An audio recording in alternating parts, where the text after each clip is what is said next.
नमस्कार, आप देख रहे हैं न्यूज बीएमएच। आज हम अपने कार्यक्रम न्यूज एट 8 में जानेंगे निर्मला सीतारमण के द्वारा पेश किए गए बजट के ऊपर अखिलेश यादव ने क्या कहा। आइए पहले बात करते हैं आज के दिन भर के समाचार की। आज की मुख्य खबरें इस प्रकार है। एनडीए की ओर से पेश किया गया बजट 2024। वित्त मंत्री निर्मला सीतारमण ने पेश किया बजट 2024। वित्त मंत्री निर्मला सीतारमण ने लगातार 7वीं बार बजट पेश कर बनाया रिकॉर्ड। बजट 2024 टैक्स पेयर को कोई भी लाभ नहीं। बजट 2024 आयकर भरना किया गया और आसान। बजट 2024 पूरे टैक्स स्लैब में कोई बदलाव नहीं। बजट 2024 7 लाख रुपए इनकम पर कोई भी टैक्स नहीं। बजट 2024 स्टार्टअप के लिए टैक्स छूट 1 वर्ष बढ़ाई गई। बजट 2024 58 मिनट के बजट भाषण में कोई बोझ नहीं। बजट 2024 कोई बोझ नहीं तो कोई राहत भी नहीं।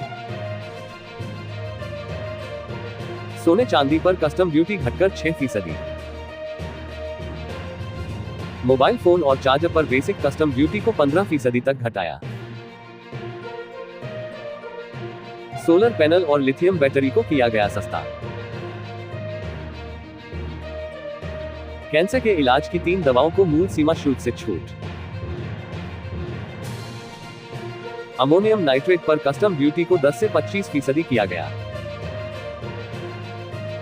बजट में ये हुआ सस्ता मोबाइल और मोबाइल चार्जर, सोलर पैनल, चमड़े की वस्तुएं, गहने, सोना, चांदी, हीरा, प्लेटिनम। बजट में ये हुआ सस्ता स्टील और लोहा, इलेक्ट्रॉनिक्स, क्रूज यात्रा, समुद्री भोजन, फुटवियर, कैंसर की दवाइयां।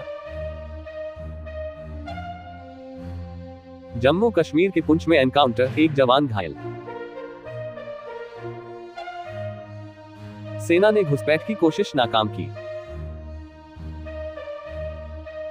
बांग्लादेश छात्रों ने दिया 48 घंटों का अल्टीमेटम। एल्विश यादव लखनऊ में ईडी के सामने पेश। मनी लॉन्ड्रिंग मामले में होगी पूछताछ। सांप के जहर मामले में आज यूट्यूबर एल्विश यादव से पूछताछ करेगी ईडी। ज्ञानवापी से जुड़े मामले पर आज सुप्रीम कोर्ट में होगी सुनवाई। मानहानि केस में मंत्री आतिशी को मिली जमानत। कांवड़ के नाम पर भी दिल्ली की सरकार ने घोटाले किए हैं, वीरेंद्र सचदेवा। पाकिस्तानी गायक राहत फतेह अली खान को दुबई में किया गया गिरफ्तार। उनके पूर्व मैनेजर सलमान अहमद द्वारा मानहानि की शिकायत के चलते दुबई में गिरफ्तार किया गया। पेंगोंग त्सो झील पर चीनी सेना ने तैयार कर लिया पुल। टैंक के साथ आ सकेगी चीन की पीपल्स लिबरेशन आर्मी। सैटेलाइट तस्वीरों से चीनी सैन्य ढांचे का हुआ खुलासा। सऊदी सरकार ने भारतीय कामगारों को दिया झटका। नौकरियों में स्थानीय लोगों के लिए लागू किया आरक्षण। भारत में तैयार होंगे H-125 हेलीकॉप्टर, टाटा एयरबस के बीच फाइनल असेंबली लाइन के लिए समझौता। असम के मशहूर संगीतकार रामेन बरुआ लापता, मुख्यमंत्री बेहद चिंतित।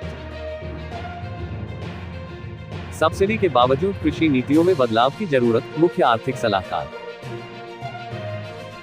केंद्र सरकार ने रखा प्रस्ताव, निर्यात को बढ़ावा देने के लिए स्थापित किए जाएंगे ई-कॉमर्स हब।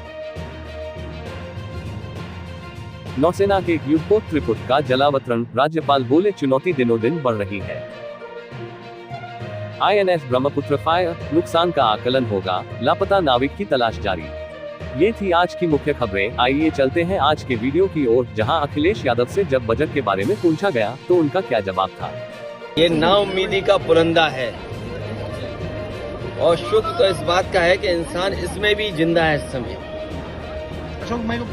जो सवाल पहले थे, महंगाई, बेरोजगारी और जो सपने दिखाए गए थे बड़े बड़े, अगर हम यूपी का ही देख लें तो निवेश की हालत क्या रही होगी, और जो बातें आंकड़ों के हिसाब से बड़ी बड़ी कही जाती हैं, जो इनके प्रोजेक्ट चल रहे होंगे वो प्रोजेक्ट कोई समय पर पूरा नहीं हुआ है इनका। अब मान लीजिए सरकार बचानी है तो अच्छी बात है कि बिहार को, आंध्र प्रदेश को कुछ विशेष पैकेज या विशेष योजनाओं से जोड़ा गया है, लेकिन उत्तर प्रदेश जैसा प्रदेश जो प्रधानमंत्री देता है, क्या वहां के किसान के लिए कुछ बड़े फैसले हैं?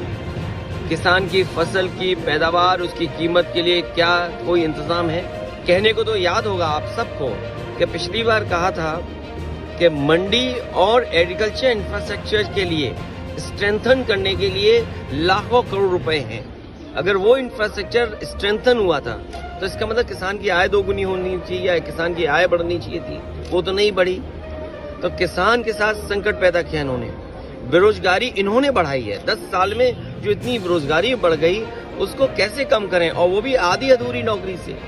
आप 2 साल की, 1 साल की या कुछ ट्रेनिंग करा करके नौकरी या रोजगार का सपना दिखा रहे हैं। देश का नौजवान अपना भविष्य बनाने के लिए पक्की नौकरी चाहता है, और फिर जो आधी अधूरी नौकरी है क्या उसमें आरक्षण होगा? क्योंकि सरकार तो पीठ थपथपा रही है कि 10 लाख से 20 लाख मुद्रा लोन कर दिया और युवाओं के लिए इंटर्नशिप। मैं आपसे कह रहा हूं कि इंटर्नशिप परमानेंट नौकरी नहीं है।